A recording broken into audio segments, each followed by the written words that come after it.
Aujourd'hui, nous allons réaliser un gâteau magique à la vanille. Magique parce que à partir d'une seule pâte, on obtient 3 couches distinctes. Pour réaliser ce gâteau, vous aurez besoin de 4 œufs, les jaunes et les blancs séparés, 130 g de sucre, 115 g de farine, 125 g de beurre, 50 centilitres de lait, une gousse de vanille, une pincée de sel et une cuillère à soupe d'eau. Pour commencer, on va verser le lait dans une casserole. On fend la gousse de vanille en deux. On récupère les graines que l'on met dans le lait. On ajoute également les gousses de vanille. Et on va mettre tout ça à chauffer doucement. On fait fondre le beurre au micro-ondes et pendant ce temps, on va séparer les blancs des jaunes. Dans le bol du mixeur, vous allez mettre vos 4 jaunes d'œufs avec une cuillerée d'eau et le sucre.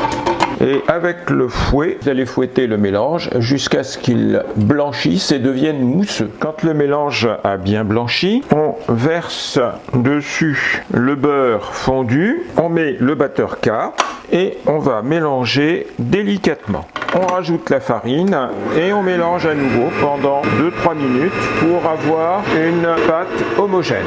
Une fois obtenu une pâte homogène, vous enlevez le batteur et vous remettez le fouet. Vous enlevez les gousses de vanille, vous versez le lait sur la préparation et vous mélangez délicatement. Une fois ce mélange fait, vous réservez à température ambiante. Vous récupérez les blancs d'œufs auxquels vous ajoutez une petite pincée de sel et au batteur, vous allez monter vos blancs en neige.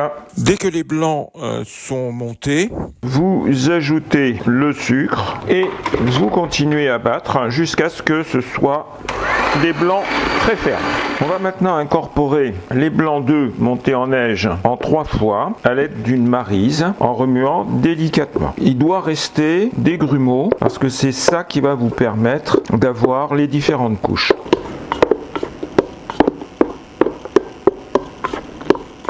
Dans le moule beurré et fariné, vous allez verser votre préparation. Comme vous voyez, il y a encore des grumeaux et on va enfourner à 150 degrés pour 50 à 55 minutes. Une fois cuit, on sort le gâteau du four et on va le laisser refroidir. Une fois froid, toujours sans le démouler, on va le mettre 2 heures au frigo. Le gâteau est resté 2 heures dans le frigo. On peut le démouler facilement. On va le remettre à l'endroit. Il ne reste plus qu'à mettre un peu de sucre glace dessus. On va le saupoudrer légèrement et voilà, le gâteau est prêt. Alors maintenant, le moment attendu, c'est celui-là. Normalement, on doit pouvoir avoir 3 couches distinctes. Pour ça, on va le couper et nous avons bien 3 couches distinctes. Une couche biscuit de Savoie, une couche crémeuse au milieu et une couche façon flan en dessous. Voilà pourquoi ce gâteau est magique.